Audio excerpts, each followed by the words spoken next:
Assalamualaikum warahmatullahi wabarakatuh. Bagaimana kabarnya anak-anak?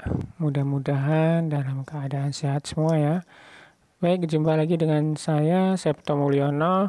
Kali ini kita akan membahas pelajaran bahasa Indonesia bab 2, masih di teks pidato persuasif. Tapi kali ini kita akan membahas kaidah kebahasaan pidato persuasif untuk kelas 9 di semester 1.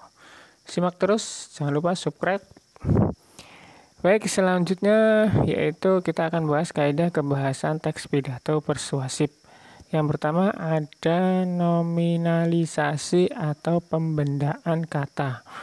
Nominalisasi atau pembendaan merupakan proses tata bahasa mengubah kerja dan sifat menjadi kata benda. Fungsinya untuk menghubungkan makna antar kalimat. Nah, jadi nominalisasi ini merubah kata kerja dan kata sifat menjadi kata benda. Contohnya, pemerintah memberlakukan undang-undang anti kekerasan. 2. Pemberlakuan tersebut melegakan banyak pihak di negeri ini. Pada kalimat 1 dan 2 saling berhubungan, yang dihubungkan oleh kata memberlakukan dan pemberlakuannya ini. Memberlakukan dan pemberlakuan. Nominalisasi pembendaan digunakan saat kata benda dibentuk dari kata kerja. Misalnya membangun, pembangunan. Jadi membangun ini kata kerja, mendapat imbuhan pean menjadi pembangunan, menjadi kata benda. Mendaur ulang, pendaur ulangan. Kata kerja menjadi kata benda. Berhasil, keberhasilan. Kata menjadi kata benda, keberhasilan ya, berhasil. Kemudian merintis, perintisan, sama.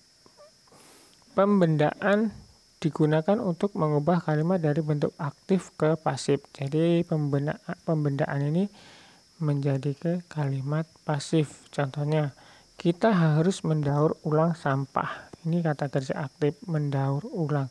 Kemudian dirubah menjadi pasif dengan diganti kata mendaurnya menjadi pendaur ulangan itu menguntungkan lingkungan dan menghasilkan uang. Mendaur ulang menjadi pendaur ulangan. Ya. Informasi baru di akhir kalimat jadi fokus untuk kalimat berikutnya. Ini upaya agar bentuk tulisan runtut, kohesi, padu bentuk, dan koheren atau padu makna.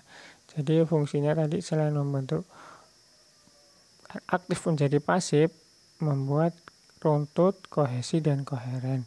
Kohesi itu keterpaduan bentuk, jadi bentuknya ini, penggunaan kalimatnya ini padu. Kemudian koheren itu keterpaduan makna. Makna dari mendaur ulang dan pendaur ulangan ini masih padu ya, tidak salah. Selanjutnya yaitu bentuk pasif dan kata ganti orang. Teks pidato umumnya ditulis bukan dalam bentuk orang pertama atau saya, namun lebih berbentuk istilah umum yang menggambarkan sebagai anggota masyarakat atau warga negara yang berwenang. Misalnya, ini harus dihentikan. Ini kata ini ya. Kemudian bentuk pasif yang dapat digunakan agar ungkapannya lebih formal dan kuat. Nah, lebih formal dan kuat ini dalam bentuk pasif. Bahasa evaluatif menambahkan makna bahasa yang lebih kuat. Misalnya, hal yang paling penting bahwa semua orang. Kata ganti orang sering dihilangkan. Pengarang berbicara secara persuasif tentang orang, tempat, dan hal yang sudah ada dalam teks. Misalnya, dia, mereka, bangsa Indonesia, warga negara. Ketiga, kosakata. Kosakata yang digunakan sering berupa istilah teknis. Kosakata dapat menyertakan abstrak, sementara itu sinonim digunakan untuk menghindari pengulangan dan menjaga agar tetap membaca tulisan. Yang B, rantai kata. Pasangan kata sinonim dan antonim. serta rumpun kata yang saling berkaitan makna, seperti tanah, regenerasi, dan sumber daya alam banyak digunakan. C. Kata benda abstrak yang digunakan seperti kegembiraan, takut, dan kata teknis seperti spesies dan genus. Persoalan menjadi lebih ilmiah karena merujuk pada pendapat ahli. D. Kata emotif digunakan untuk melibatkan perasaan audiens. Misalnya, penggunaan sumber daya kita secara berlebihan akan menghancurkan tanah. E. Ciri penting kebahasan adalah penggunaan kata tugas, yaitu konjungsi, yang berfungsi menghubungkan bagian-bagian teks. Kata tugas ini dapat mengaitkan gagasan, konsep kontras, urutan pikiran, penambahan terhadap gagasan, dan menghubungkan sebab akibat. Contoh kata-kata ini adalah pertama kali, akhirnya, sebagai tambahan, sebab atau karena, sebagai hasil dari, di pihak lain.